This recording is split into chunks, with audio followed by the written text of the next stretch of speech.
In the squirrel cage induction motors, the starting methods are three methods. Primary resistors, auto transformer, star delta. We have completed this. And in slip ring, how to start the slip ring induction motor with the help of rotor rheostat you have seen. These are the starting methods for starting squirrel cage motor and slip ring motor. Today we'll see the speed control of induction motors. Today we'll see speed control of the induction motor. How to control the speed of induction motor.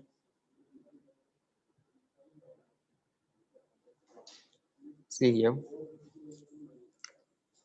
speed control of induction motors. Don't confuse in between starting methods and speed control methods of induction motor. So speed can be controlled either from the stator side or rotor side. So there are two methods. One is from the stator side, another is from the rotor side. We can control the speed. On the stator side, what is the speed of the stator? Anyone? What is the speed of stator?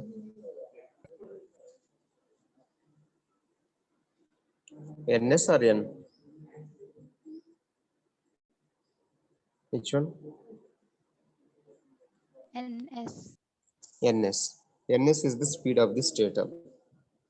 N is the speed of the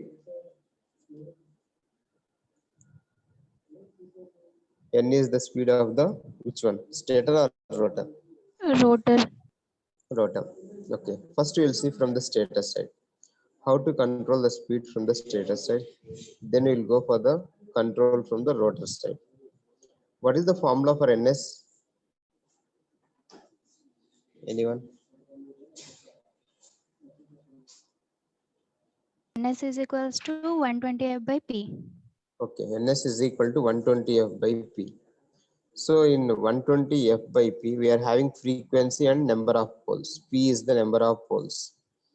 So for controlling from the stator side, we can change the frequency or change the number of poles or by changing the applied voltage. First we will see the frequency. Then we will go for the poles. Finally, we will see the applied voltage. Three methods are there for controlling the speed from stator side. See here. First one is applied voltage. Second one is changing the applied frequency. First see the change in the applied frequency. NS is equal to 120F by P. This is the stator speed. Now I have to control the speed of the stator by using this frequency. NS is directly proportional to F or inversely proportional? Inversely proportional. Directly proportional. NS is equal to 120F by P. That's why NS is directly proportional to F. If frequency increases, what happens to speed NS?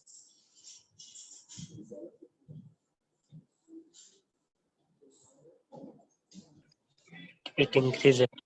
Increases because directly proportional. NS is proportional to F, directly relation. If F increases, NS increases. If F decreases, NS will decrease. So by changing the frequency, we can change the speed of the stator. This is one of the method. Don't read all this story. Whatever I am telling, you write in the exam, that's all. Since NS is directly proportional to frequency, if F increases, NS increases. If F decreases, NS will decrease. That's all about the changing the applied frequency. The conclusion is, if frequency is varied, automatically NS will also vary. That's all about this method. By changing the applied frequency, you can control the speed of the stator. Now, what is the third method? Changing the number of Stated stator poles. Now, see in this formula, NS is inversely or directly related to P? Inversely or directly related?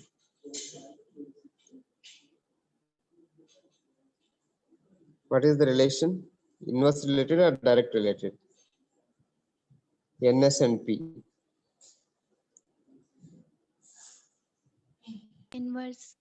Inversely related. That means if poles increases, what happens to stator speed? Number of poles increases, what happens to speed? ns decreases. Decreases, because it is inversely related. See, they had taken one example. Frequency is 50. First he has taken P is equal to 4, 120 F by P. P is equal to 4. In the second case, P they have increased. P is equal to 6, number of poles. 120 F by P. They have calculated. If poles is 4, they have got 1500 RPM. If poles are 6, they have got 1000 RPM. That means if number of poles are increasing, what happens to speed?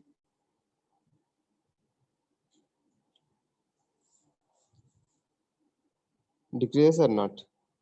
When P is 4, number of poles are less, 4, 1500 RPM. When P is equal to 6, it is 1000 RPM. That means since it is inversely related ns to poles, if poles increase, speed will decrease. What do you mean by poles? North pole and south pole. Suppose P is equal to 6. How many north, how many south poles are there? If P is equal to 6, how many north poles and how many south poles?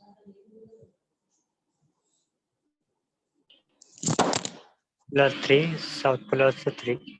Okay, 3 and 3, equally symmetrically distributed. If P is equal to 4, 2 south poles, 2 north poles. If P is equal to 6, 3 south poles, 3 north poles. That is the meaning of number of poles. If number of poles are increasing, automatically speed can be decreased. So in this way, by changing the number of poles, we can control the speed of the ns, stator speed ns. So one is by changing the frequency, another one is by changing the poles. Now what is the first one? Changing the applied voltage also. We have seen the torque equation. 1 second.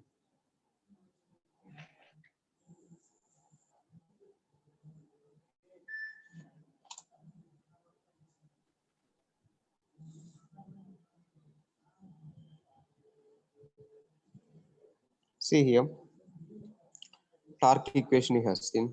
Torque is proportional to voltage.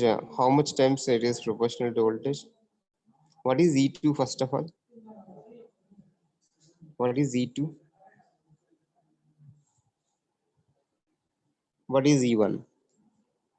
E1 is stator voltage. E2 is E2 is Voltage. rotor voltage. Okay. Torque is proportional to E2 square or not? Right on. Torque is proportional to E2 square. What do you mean by torque first of all? Why torque is needed? What is the purpose of torque? To rotate the rotor. Okay. For initially the rotor is in the stationary position. It is not rotating. To start, we need the torque. So for increasing the speed, not increasing, for rotational movement, we need the torque. But torque is proportional to voltage square. Suppose if voltage is 10, E2 is 10. What is E2 square? 10 square, how much? 100. 100. So by applying large amount of voltage, we are creating small amount of torque. So we can controlling the speed by varying very large amount of voltage. That's why this method is not preferable. By changing the voltage, we can't change the torque change is very less. That's why this method is by applying the voltage and controlling the speed is not the preferable method. Why it is not preferable method means we need large amount of voltage. 1 second.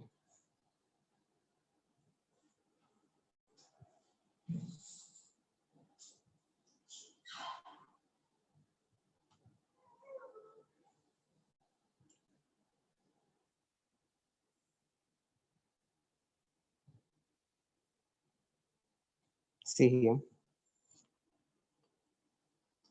So for controlling the speed of induction motor, we can control from the stator side, another from rotor side. First method is changing the applied voltage. See the change in applied voltage. A large change in voltage is required for a relatively small change in speed. Just now I had told. Torque is proportional to E2 square. A large amount of voltage, large change in voltage is required for relatively small change in speed. That's why this method is not preferable for controlling the speed from on the stator side. This method is not preferable for controlling on the stator side. What are the preferable methods? Means by changing the applied frequency and by changing the number of stator poles. This is the speed control from the stator side. Now we will see the speed control from the rotor side. What are the different methods from the rotor side?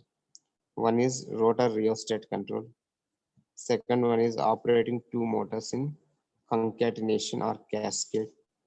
Cascade means combination. By injecting an EMF in the rotor circuit. These are the three methods on the rotor side. First, you will see rotor rheostat control. I think in the last class you have seen this rotor rheostat control. That is starting of three-phase, starting of slip ring motor. How we have done starting of slip ring motor?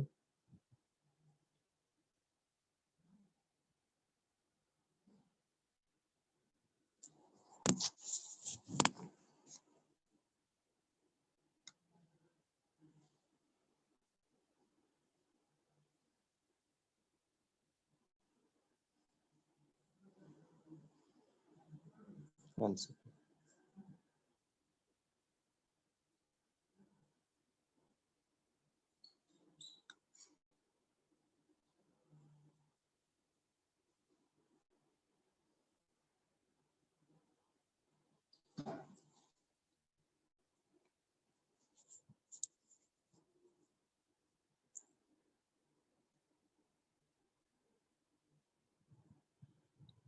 Okay. Starting of slip ring motor. How we had done with the help of rotor rheostat. Last class this is the rotor. Rotor is connected to three slip rings, and these three slip rings are connected to external rheostat in slip ring motor. So by adding one rheostat in the external in the rotor circuit external rheostat, this is the rheostat. We have started the slip ring motor.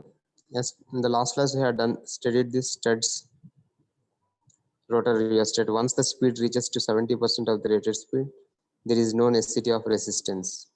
This resistance. Why?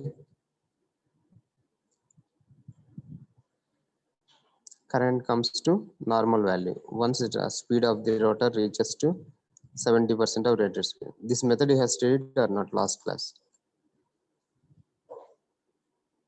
This rotor rheostat control. Have you studied this one problem also you have done? By adding some external rheostat, you have started the three-phase induction motor. Now we have to see how to control the speed by using this rheostat. That we will see.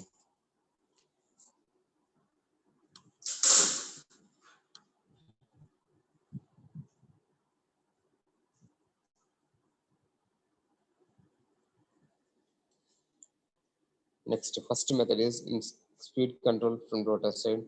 Rotor rheostat control. See here. This is the rotor rheostat control. So this is the stator. Stator is connected to three-phase supply. Rotor is connected to three slip rings, and these three slip rings are connected to external rheostat. These three slip rings are connected to external.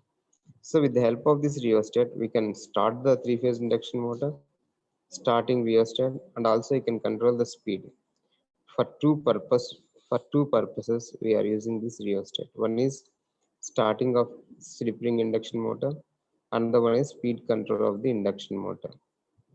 Already you have seen torque is proportional to S by R2. Torque is proportional to S by R2. Torque is directly related to R2 or inversely related? Inversely. Inversely related.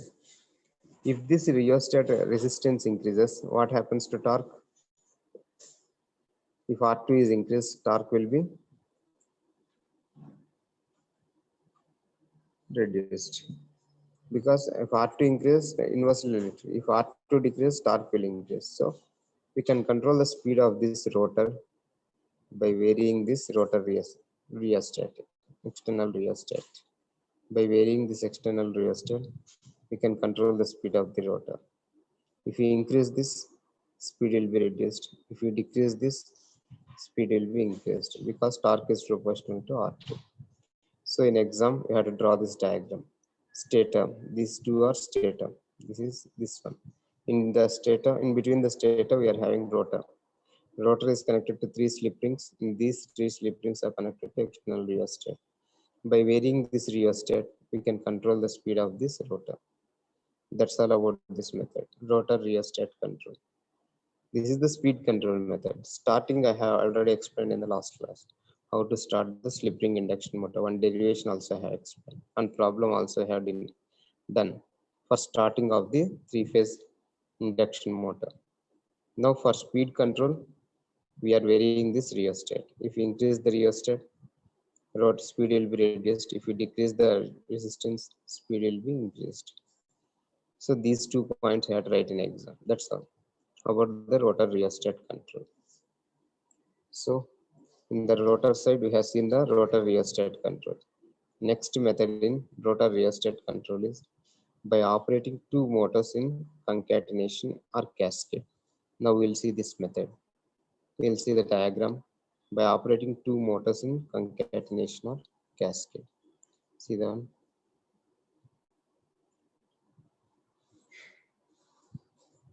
So this is the method. Cascade or concatenation or tandem operation. Cascading means connecting 2 motors in like this. One is induction motor A, and the one is induction motor B. They are connecting 2 induction motors in cascade. Let us assume they are connected in series like that. Cascaded. These 2 are cascaded. How these 2 are cascaded? On the same shaft. See these red color lines. Shaft of the induction motor A and shaft of induction motor B are cascaded, are connected to the same shaft. Okay. If motor A is rotating, automatically motor B will also rotate. Then what we are doing in this? We are controlling the speed of induction motor with the help of the cascading connection, with the help of induction motor B. So motor A is our main motor. So we have to control the speed of the induction motor A with the help of auxiliary circuit. Your auxiliary circuit is motor B. What is the difference between main motor and auxiliary motor? So our aim is to control this motor A with the help of some external circuit, with the help of some temporary circuit. Temporary circuit is your auxiliary circuit. Auxiliary meaning is for controlling this main motor, we are using one other circuit, some other circuit that is called auxiliary circuit, or motor B is your auxiliary circuit. So for our controlling is induction motor A with the help of the motor B. That is the meaning. So in induction motor, what are the parts? In induction motor, how many parts are there? Stator and rotor. Will you agree? Stator and rotor. Now see induction motor A. This side is stator part. This side is rotor part, I am assuming. See, stator is connected to 3-phase supply. 3 phases, phase A, phase B, phase. This is the stator side. This will be the rotor side. A rotor is connected to 3 slip rings. Your stator is connected to 3 phases. Your stator is connected to 3-phase supply, and rotor is connected to, this side is rotor. Rotor is connected to 3 slip rings. and these 3 slip rings, motor is also connected to 3 slip rings. Motor B is also connected to 3 slip rings. Rotor part of motor A is connected to 3 slip rings. Motor B rotor part is also connected to 3 slip rings. Now shaft of the motor A and shaft of motor B both are interconnected on the same shaft. Okay. Now see here. Main motor A. Our main induction motor is A. Motor B is also induction motor, but it is the auxiliary circuit. Okay. See, main motor A, auxiliary motor B. See first point. Main motor A may be run separately from the supply. When you give 3-phase supply from the stator side, current will flow in the stator winding. Some flux is developed in the stator winding. Part of this flux is linking with the rotor and the rotor will be rotating. This we have studied in the construction principle of induction motor. All these things not necessary right now. Synchronous speed ns, status synchronous speed ns here. See here. NSA. A means motor A. See NSB. B means motor B. NS means stator speed. NSA of the stator of the motor A. 120 F by PA. PA is number of stator poles of motor A. PB is number of stator poles of motor B. So both are stator speeds only. NSA is stator speed of motor A, 120 F by PA. A means motor A. B means motor B. NSB is equal to 120 F by PB. Number of stator poles of stator motor B. Both are stator speeds of motor A and B. Now see the third one. The combination. Combination means NSC. C means combination. NSC stator speed of both the motors combinedly. NSC is equal to 120 F by PA plus PB. We are taking PA plus PB. Denominator only PA. It is PB. PA plus PB. NSC is equal to 120 F by PA plus PB. Now when the rotor of motor A is rotating, rotor of motor B will also rotate. Why? When the rotor of motor A is rotating, rotor of motor B will also rotate. Why? They both are on the same shaft. Okay, since they are connected on the same shaft, both are interconnected. If one rotor is rotating, the other rotor will also rotate. That's why they are taking the NSC is equal to 120 F by PA plus PB. Now see, we know the formula for F dash. F dash is equal to, what is the rotor current frequency? F is the supply frequency. F is your supply frequency, normal frequency. F is equal to, let us assume 50 Hz. What is F dash now of the rotor? We have Slip discussed frequency. S into F. F dash is equal to SF. What is the slip formula?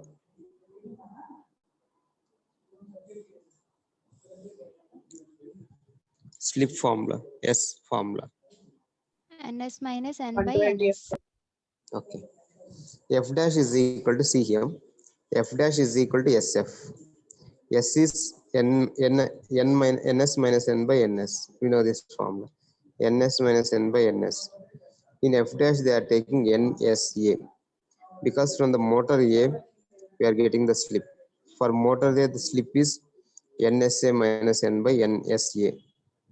F dash is equal to SF. So here the F dash value is S into F. S is from the motor A. S is equal to NSA minus N by NSA. Now they want N dash. See, N dash is equal to 120 F dash by PB. For second motor they are taking N dash is the rotor speed of the second motor. N dash is equal to 120 F dash by PB. But we know F dash is this much. Substitute this F dash in place of this. F dash is equal to NSA minus N by NSA into F. In 120 by PB as it is, they are keeping and they are substituting F dash. Now, after this motor, up to here F dash, because whatever the rotor speed you are getting motor A, the same speed you are getting for rotor B. From motor B, they are getting F double dash. F double dash is equal to N dash minus N by N dash into F.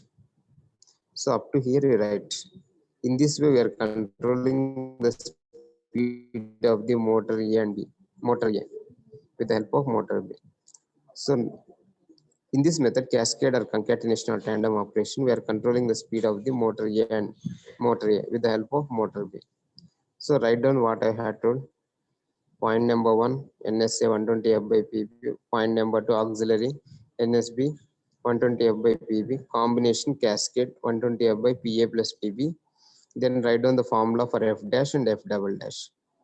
So if you write this one, so that's all about the speed control of the induction motor A with the help of cascade or concatenation or tandem operation. This is one method. Now see here, control from rotor side, we had discussed rotor rheostat control and by operating two motors in cascade or concatenation.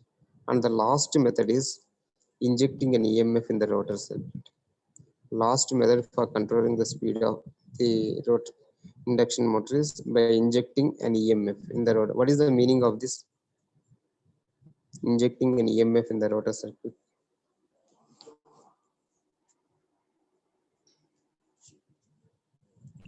EMF means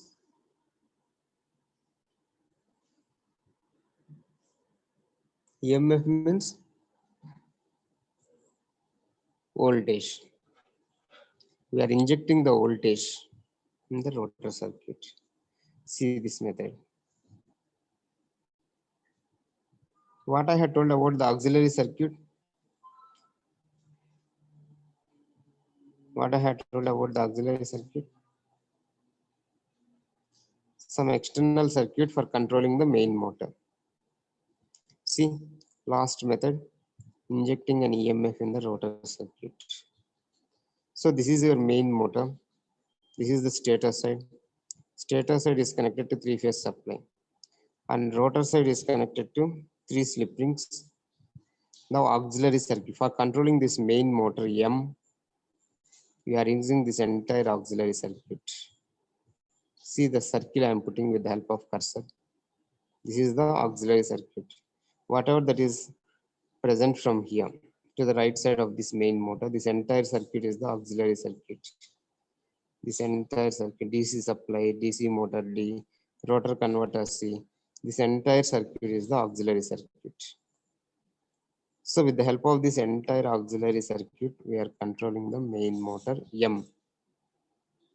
Here they are not taking induction motor, they are taking one DC motor D, rotary converter C, DC supply.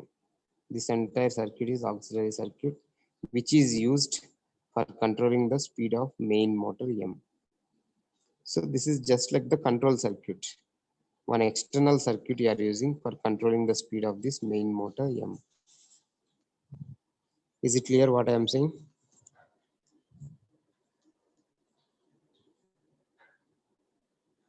Okay. So how to inject the voltage in this main motor, in the rotor of the, we are injecting the voltage in the rotor circuit, in the rotor of the main motor. So these 3 slip rings are connected to switch, 3-phase switch this is. These 3 slip rings are connected to this 3-phase switch. Suppose if this 3-phase switch is connected to starting resistors, place this switch, these 3 points, these 3 contacts to these 3 points. We can add this external rheostat to the rotor circuit. Can you add or not? Now, if these 3 switches are connected here, this entire circuit is disconnected from this motor, main motor M. Suppose if these three switches are connected to these three contacts, this entire auxiliary circuit is connected to the rotor circuit of motor M. Is it clear what I am saying? Can anyone tell what I had told about this switch?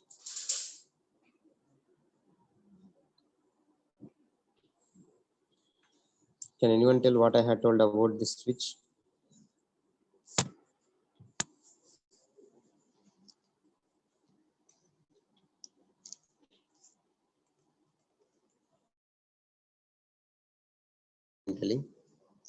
See, if this three-phase switch is connected to these three contacts, what will happen? If this three-phase switch is connected to these three contacts, what will happen?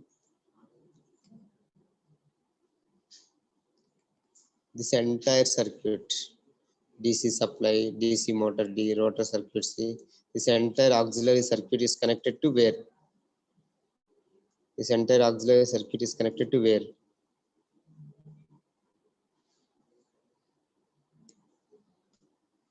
To the rotor circuit of main motor M. To the rotor circuit of main motor M. Suppose if I remove these switches, if you open this switch, three-phase switches from these points, what will happen? If I open this, what happens to auxiliary circuit?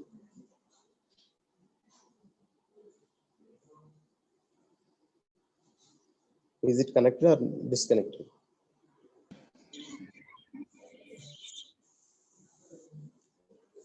Is it connected or disconnected? Disconnect. Disconnected. Disconnect. So, okay.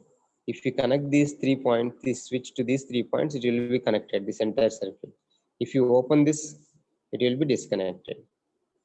We can connect this three-phase switch to resistors also.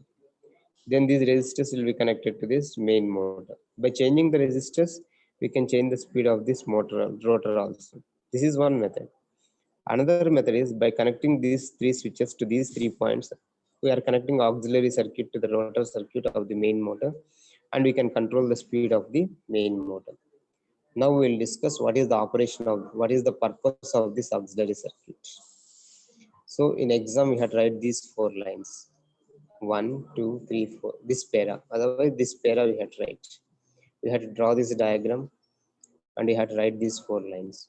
What is there in these 4 lines? We will see that. One is phase opposition. Remember the terms what I am telling. One is phase opposition. Another one is in phase.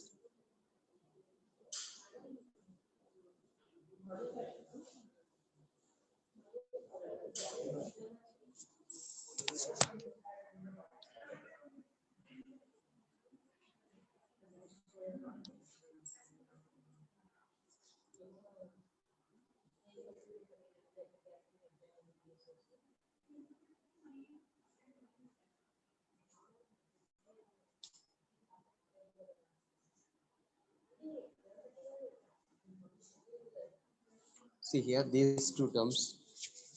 One is phase opposition, another one is in phase. What is the general meaning of phase opposition and in phase? Can anyone tell? What do you mean by phase opposition and in phase? In second unit, we have discussed in phase and phase opposition.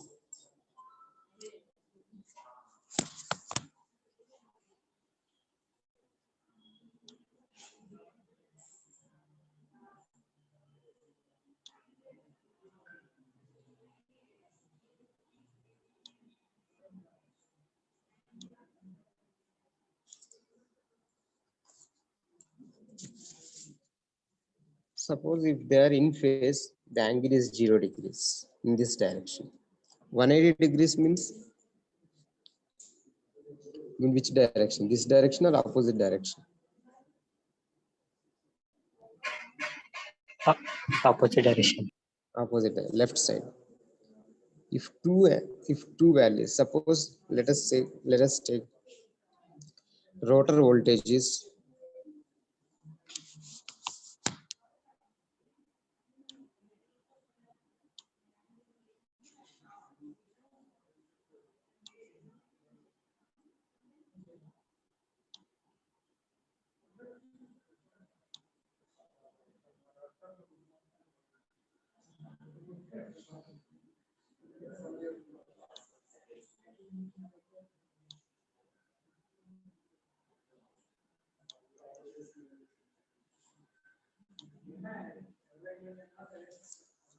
Now see here, and what I'm telling.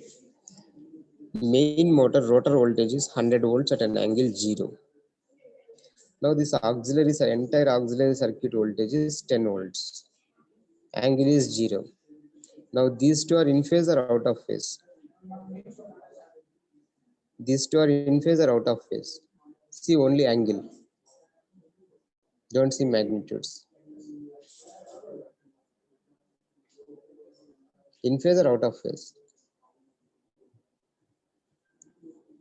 Both are in phase because 0 degrees. Suppose if I write here,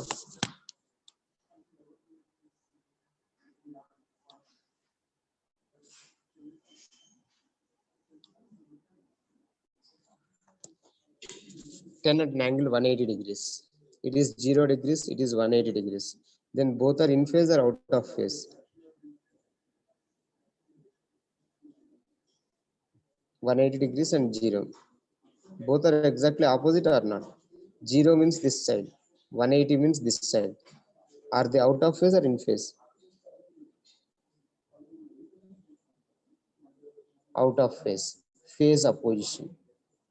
Forget about the voltage. They are phase opposition. One is 0 means this side, 180 means this side. There are an opposite opposition.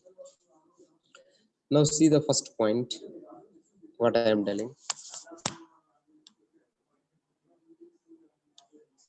This is the first point.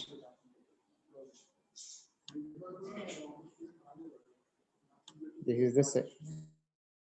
is the second point. In the first point, phase opposition. In the second point, in phase.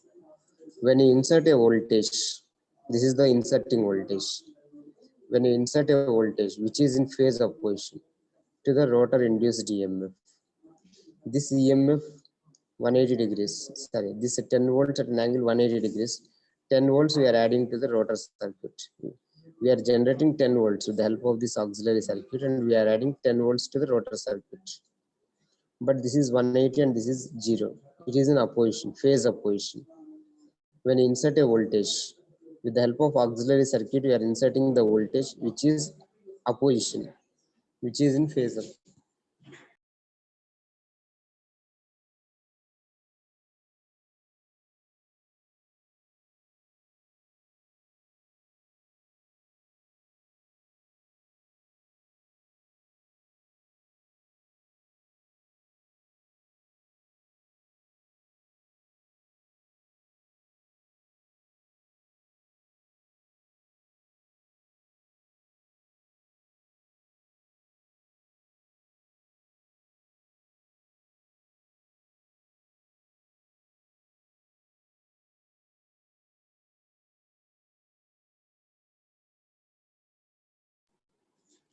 See 2 points.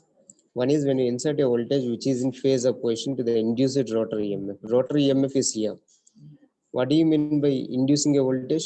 From the external auxiliary circuit. This is the auxiliary circuit. This voltage we are inducing in the rotor circuit. But they are in phase opposition. If they are in phase opposition, what happens? Resistance will increase. If resistance increases, what happens to speed? If they are in opposition, resistance will increase in the rotor circuit. If rotor resistance increases, what happens to speed?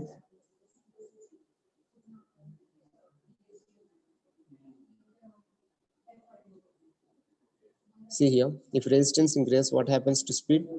Torque or speed? Anyone?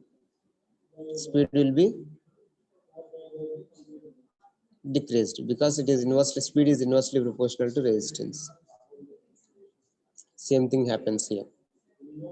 So the first point is when you insert a voltage which is in phase opposition to the induced rotor, you should know what is the meaning of this line. So with the help of this auxiliary circuit, if you are adding the voltage to this rotor circuit which is in phase opposition, I'm not talking about magnitudes, I'm taking opposition, phase, 0 degrees, 180 degrees, both are phase opposition. phase opposition to the induced rotor, it amounts to increasing the resistance. It will cause the increase in the rotor resistance. If resistance increases, speed will be decreased. This is first point.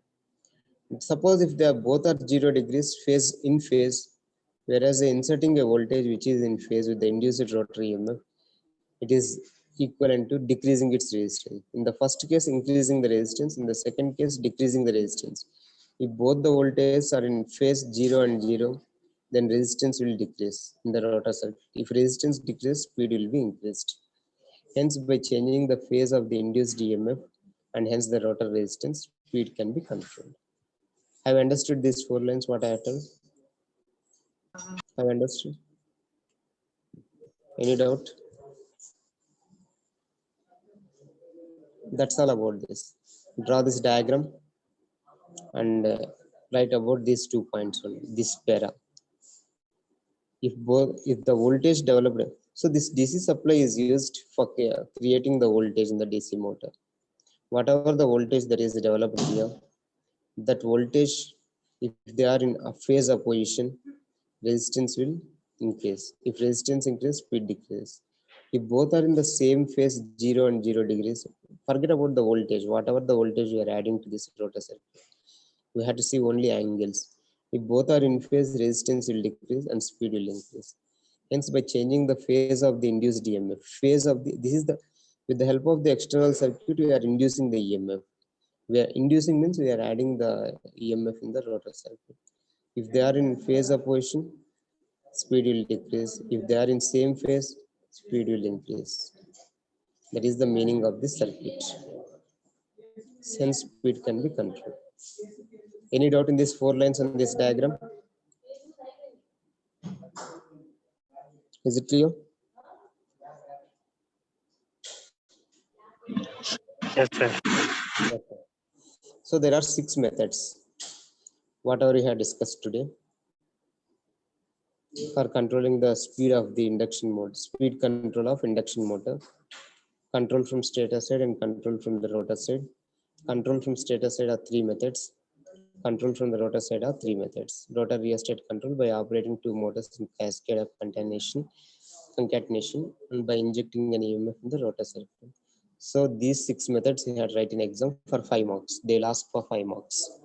In exam, don't get confused between speed control methods and starting of induction. Starting of induction motor means that is how to start the squirrel cage rotor and slip ring rotor. In the last class, what we had discussed. See here. Most of the students are getting confused in exam. So this is the starting methods. Why starting methods are used means to control the current, to limit the current. So these are the starting methods. Starting of squirrel cage motor, 3 methods: primary resistor, start transformer, start delta. For slip ring motor, it is rotor rheostat. These are the 4 methods for starting methods. Speed control methods means what we have discussed today. See the syllabus. So we have completed starting methods of induction motor and speed control methods of induction. They last for 5 marks. Any question, either starting methods or speed control methods. In syllabus, only within one single half line they have given, but for explanation, there are a lot of things in this. So with this, we have completed 3-phase induction motor. Tomorrow, I'll start the single-phase induction motor. Whatever the motor you are using in your house, ceiling fan, that is your single-phase induction motor. Tomorrow, we'll complete. Within one class, we'll complete this single-phase induction motor. Construction, working, torque, speed characteristic. We'll complete this single-phase induction motor. After completing this, finally, we'll go for construction and working of synchronous generators. Tomorrow at 9:15, I'll take the class for U and IoT both combinedly. 3rd hour, chemistry class will be there. Tomorrow morning 9:15, I'll take the class on single phase induction motor. Okay.